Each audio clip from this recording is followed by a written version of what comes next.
छोटी तरह का एक प्रिज्म है जिसका रेगुलर हेक्सागोनल बेस है, जिसका साइड आपको 12 सेंटीमीटर दिया हुआ है। हाइट प्रिज्म का 24 सेंटीमीटर है।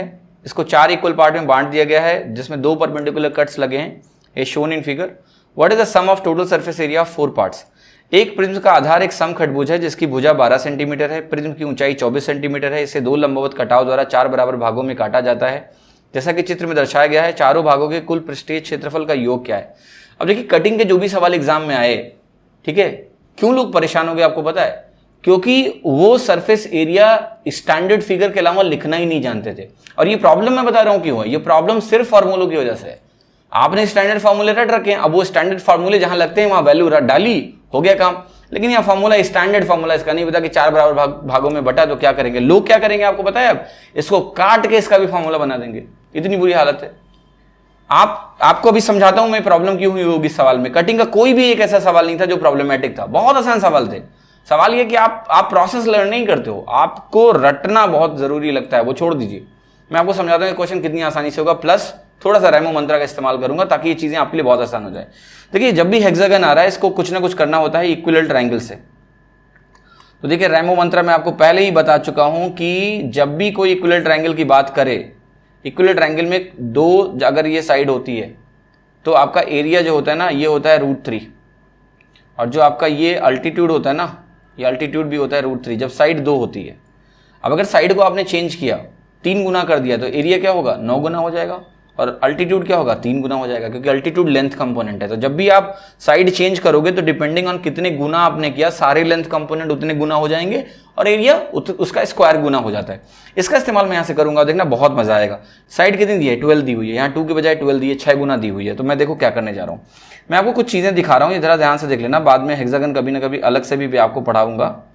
हेक्सागन अगर आपके सामने दिया हुआ ना, तो हेक्सागन में अगर आपने ये स्टैंडर्ड ट्रायंगल का इस्तेमाल किया तो आपको बहुत बहुत बहुत आसानी होगी। देखो ध्यान से, मैं ऐसे बना रहा हूँ, इससे कंपेयर करवाऊंगा आपको। मैं इसका साइड मानता हूँ 2, अगर मैंने इसका साइड 2 माना तो आपको पता है ये 6 इक्विलेटरल ट्रायंगल बनेंगे, 6, सबका साइड 2 होगा, सबका क्या होगा? एरिया √3 होगा।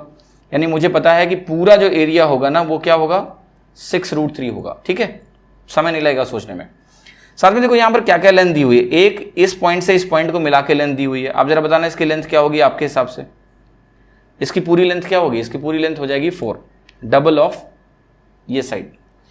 तो मैं पहली बात दिखाता हूं, जब आप इसको काटोगे ना तो 4 बिल्कुल एक तरह के भाग मिलेंगे। बेस की बात कर रहा हूं।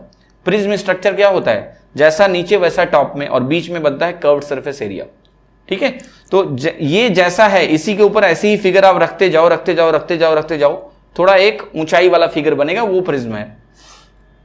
अब जरा ध्यान से देखना, इसमें देखो किस किस लेंथ की जरूरत है मुझे। पहली बात तो 4 पार्ट बिल्कुल एक ही तरह है, तो ये चारों पार्ट एक तरह है, कोई टेंशन नहीं। मैं एक के बारे में सोचूंगा, इस पार्ट के बारे में सोचूंगा। इसको मैं जरा बाहर निकाल लेता हूं। तो ये वाला जो पार्ट है कुछ ऐसा दिख रहा है मुझे, इसको मैं ऐसे ड्रॉ कर रहा हूं कि आपको थोड़ा तकलीफ ना हो देखने में। ये कुछ मुझे ऐसे दिख रहा है। एक पार्ट का निकालूंगा क्योंकि उन्होंने चारों पार्ट का पूछा है, 4 से मल्टीप्लाई कर दूंगा। तो आप जरा करस्पॉन्डिंग वैल्यूज को देखना। ये वैल्यू आप जरा ध्यान से देखो, आप कहोगे ये वैल्यू ना इसको करस्पॉन्ड करेगी, है ना? तो ये वैल्यू 2 है तो यहां भी 2 होगा। अभी मैं 2 साइड के हिसाब से चल रहा हूं। फिर आप कहोगे ये वाली वैल्यू क्या होगी भाई? मैं कहूंगा देखो इसको क्या किया गया ना, इसको ऐसे ज्वाइन किया गया है, ऐसे ज्वाइन किया गया है। अब ये जो लेंथ जो यहां दी हुई है इस पार्ट में, ये वाली लेंथ, ये किसको करस्पॉन्ड कर रही है? ये करस्पॉन्ड कर रही है इस इक्विलेटरल ट्रायंगल के अल्टीट्यूड को, √3। आप यहां लिख देना √3। ठीक है, फिर आप कहोगे ये किसको करस्पॉन्ड कर रहा है सर? मैं कहूंगा ये किसको करस्पॉन्ड कर रहा है? ये आप बिल्कुल टेंशन मत लो, ये आपको करस्पॉन्ड कर रहा है पूरे साइड को। ये साइड है ना आपका, तो यहां पर ये 2 है तो यहां भी ये 2 होगा, 2 को करस्पॉन्ड करेगा। फिर आप कहोगे ये क्या है? आपको दिख रहा है ना, ये हाफ ऑफ द साइड है, तो आप कहोगे ये 1 को करस्पॉन्ड करेगा। खत्म हो गया, सारी डायमेंशन मैंने लिख दी विद साइड 2। शुरुआत आप यही करो, स्टैंडर्ड वैल्यू से शुरुआत करो। अब इसको मैं कन्वर्ट करने जा रहा हूं। इसको मैं कन्वर्ट कैसे करूंगा आप जरा ध्यान से देखना। एक चीज मैं और यहां पर लिखूंगा, ध्यान देना। ये जो एरिया है ये क्या है आपका? √3 है। पूरा जो हेक्सागन है, पूरे हेक्सागन का एरिया क्या हो जाएगा आपका? 6√3 स्टैंडर्ड। अब देखो, जब इसको आपने 4 बराबर भागों में काटा है तो मैं सिर्फ बेस एरिया की अगर बात करूं, आपको पता है क्या हो जाएगा? वो भी पूरा एरिया जो है 1/4 हो जाएगा। बेस एरिया, इन सबके एरिया बराबर होंगे ना बेस के, 1/4 हो गया। यानी जो 6√3 है इसको अगर आप 1/4 करोगे तो 1.5√3 बनेगा। ठीक है, ये हो गया। अब जरा ध्यान से समझना मैं क्या करने जा रहा हूं यहां पर। अब मैं इन सबको करेक्ट करने जा रहा हूं based on the given value. ये 2 नहीं दिया है, 12 दिया है, 6 गुना दिया हुआ है। तो देखो सारी वैल्यू 6 गुना कर दो। ये 6 हो गया, ये 6 हो गया, ये 6 हो गया, और जो एरिया है आप ध्यान से देखना, जब आप साइड्स को 6 गुना करोगे तो एरिया आपका 36 टाइम्स होता है, ये ध्यान रखना।